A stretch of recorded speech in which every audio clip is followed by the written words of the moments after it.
में भाजपा का कोई लोकतंत्र, जब देखो जोड़ तोड़ करते रहे हैं। महाराष्ट्र में खास तौर से पार्टी पर पार्टी तोड़ते रहे। केवल सत्ता की भूख इतनी ज्यादा हो गई कि इन्होंने लोकतंत्र को ताक पर रख दिया। हमें पूरा विश्वास है कि हमारा गठबंधन महाराष्ट्र में भी जीतेगा और झारखंड में भी जीतेगा। बाई इलेक्शंस हो रहे हैं कई जगह, वहाँ पर भी आप नतीजे अच्छे देखेंगे। उत्तराखंड की मैं प्रभारी रही, उत्तराखंड में केदारनाथ का उपचुनाव हो रहा है। हालांकि भाजपा ने वहाँ भी हर तरह के हथकंडे अपनाए हैं, जिसकी मिसाल अभी आपने मुंबई में भी देखी थी, किस तरह से पैसा बांटा जा रहा। लेकिन हमें विश्वास है कि हम केदारनाथ उपचुनाव भी जीतेंगे। जब मैंने कहा कि लोकतंत्र में विश्वास नहीं, उसकी मिसाल एक ये भी है कि रंगे हाथों इनके सीनियर नेता पकड़े जाते हैं पैसे बांटते हुए। इसका मतलब लोगों में विश्वास नहीं है, केवल लालच देना चाहते हैं।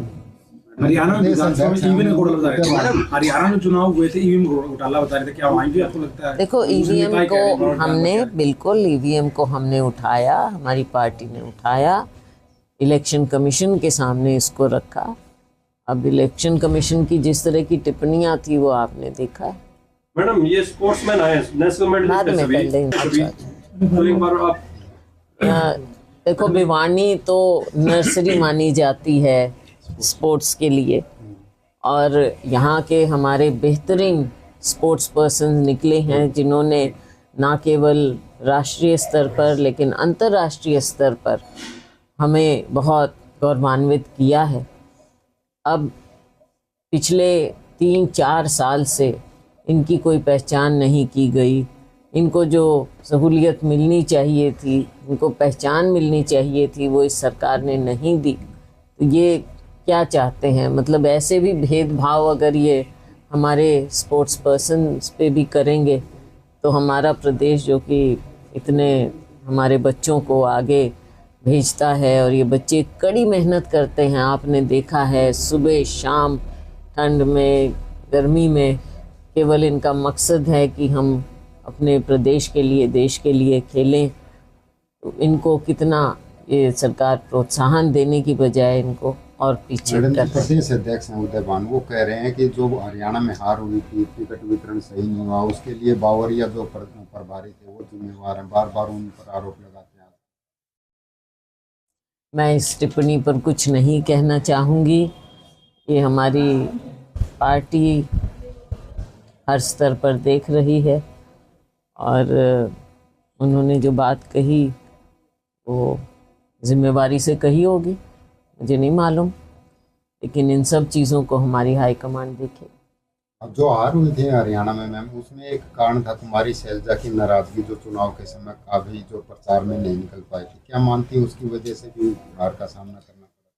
देखो, कुछ बातें हैं जो पार्टी के अंदर की होती हैं, तो उनको मैं सार्वजनिक रूप से मीडिया के सामने ऐसे नहीं करना चाहूँगी। कुछ बातें जो पार्टी के अंदर हमने की हैं और आगे भी करेंगे। अंदर के मामले तो अंदर रहने चाहिए। किरण चौधरी आपके साथ थी, वो आरोप लगाती कि बाबू बेटा ने जो है पूरी पार्टी पर कब्जा कर लिया था, इसी कारण। देखो किरण जी, उनकी बेटी, मैं अब देखो उनको, उनका भविष्य भाजपा में है, और उनकी बेटी मंत्री भी बनी हैं, खुद हैं। उनको मेरी निजी शुभकामनाएं हैं, रहेंगी। पर अब हमको अपनी पार्टी को भी मजबूत करना है।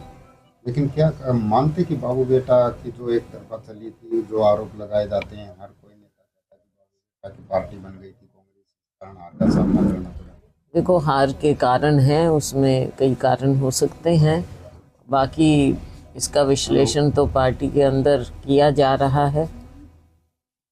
उम्मीद सबको थी, ये मैं नहीं कहूँगी कि भी ये नतीजा ऐसे, निराशा सबको हुई है। जनता को भी हुई है, हमको हुई है, हमारे कार्यकर्ता को सबसे ज़्यादा हुई है। क्योंकि अब 15 साल देख रहे हैं कि 15 साल हम विपक्ष में रहे, तो जो कारण है और जिसको जिम्मेवारी लेनी चाहिए उनको तो सबको लेनी भी चाहिए। जब आप प्रचार नहीं कर रही थी तब एक चर्चा चली थी कि किरण चौधरी जो है कुमारी शैलजा को मनाने के लिए शायद बीजेपी में लाने के प्रयास कर रही है। ऐसा जो मुझे जानते हैं सब जानते हैं, कांग्रेस पार्टी ही शैलजा का परिवार है और कांग्रेस पार्टी के अलावा, हमारी विचारधारा के अलावा शैलजा कहीं नहीं जा सकती। मैडम आपने बताया हार के मतलब उस पर विश्लेषण किया, विश्लेषण कब तक चलेगा और क्या क्या क्रक्स निकल के आएगा? ये आप भी समझते हैं कि बीच में हमारे दूसरे महत्वपूर्ण चुनाव आ गए हैं, महाराष्ट्र के, झारखंड के, लेकिन हमारी हाईकमांड इसको गंभीरता से ले रहा है और उचित समय पर वो पार्टी के अंदर जो फैसले होते हैं वो लेंगे। मैडम जी, आपका एक ग्रुप है सर के, उसमें से के निकल गया किरण चौधरी, तो अब कहा जा रहा है कि कुलदीप बिश्नोई काफी नाराज चले रहे, क्या उस सर की कुलदीप को मना कर जाने में पूरा किया जाएगा? ऐसा लग रहा है कि सारी राजनीति आप ही नहीं, देखो ये जो नाम भी ये भी आप लोगों ने ही दिया था, आपके भ्राता जो हैं मीडिया में उन्होंने ही दिया कि ऐसे नाम है, पर चलो इस तरह की चीजें चलती हैं। कोई मनाने के लिए वापस लाने के तो मुझे इसके बारे में कोई नहीं, विधानसभा बन रही है हरियाणा और पंजाब आमने सामने, वैसे पंजाब बन रही है या नहीं बन रही हमें मालूम नहीं। अब इसने देखो, ये तो हम कब से कह रहे हैं कि हमारा तो होना चाहिए, हरियाणा का अपना हक है, हम अपने हक पर अपना दावा कभी नहीं छोड़ेंगे और हमारा हक जो है वो हमें मिलना चाहिए। कई चीज़ें हैं उसमें, कई चीज़ें हैं, पानी की भी बात है उसमें, कैपिटल की भी बात है उसमें, विधानसभा, हाई कोर्ट, कई मामले हैं। मैम, नेता प्रतिपक्ष का चुनाव नहीं किया गया, मैम क्या कहना? नेता प्रतिपक्ष का ये हाईकमान का फैसला होता है। देखो, एमएलएज ने अपना रेजोल्यूशन प्रस्ताव हाईकमांड को दे दिया है कि हाईकमांड इसका फैसला करे।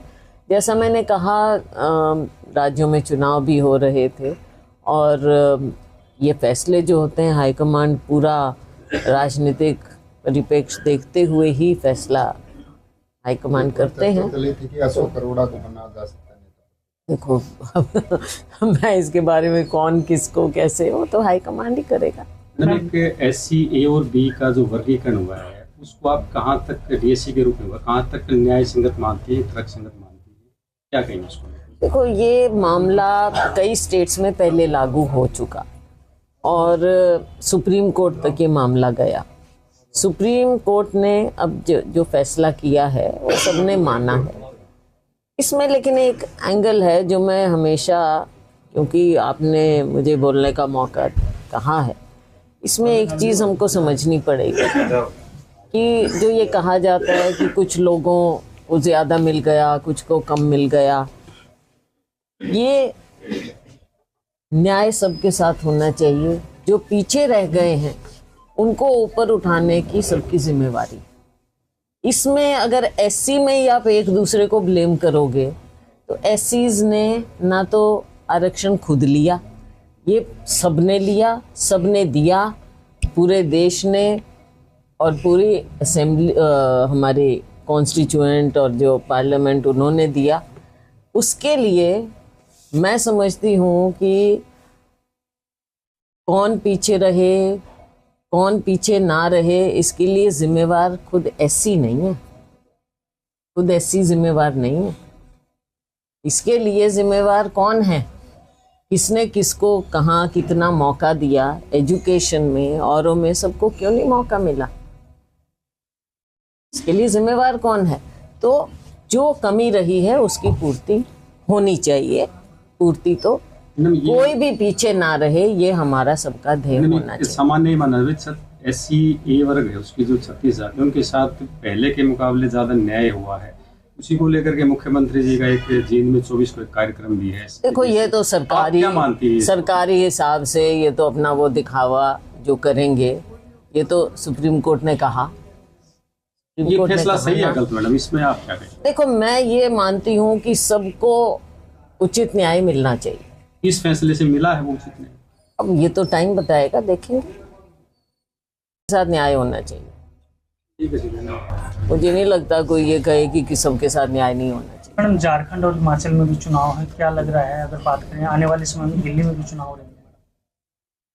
दिल्ली में भी चुनाव है। अब वहाँ पे देखते हैं आप पार्टी का जिस तरह से इन्होंने दिखाया है और भाजपा, ये दोनों एक ही सिक्के के दो पहलू हैं।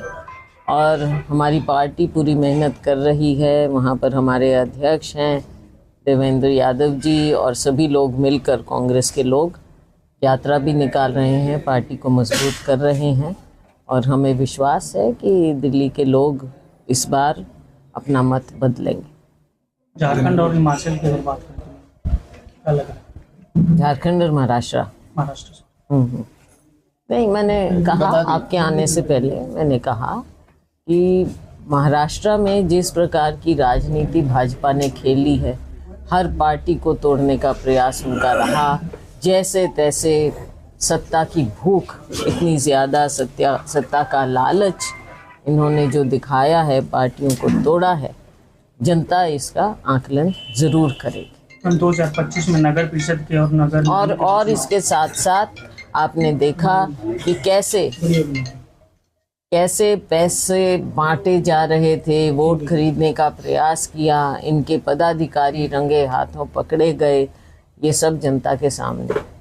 हम नगर निगम और नगर पालिका के बीच जो है चुनाव है 2025 फरवरी में, तो किस तरह से तैयारियां रहने वाली कांग्रेस की तरफ से? तैयारी पूरी होगी। नीचे ज़मीन से हमारे लोग, हमारी पार्टी, हमारे कार्यकर्ता मेहनत करेंगे।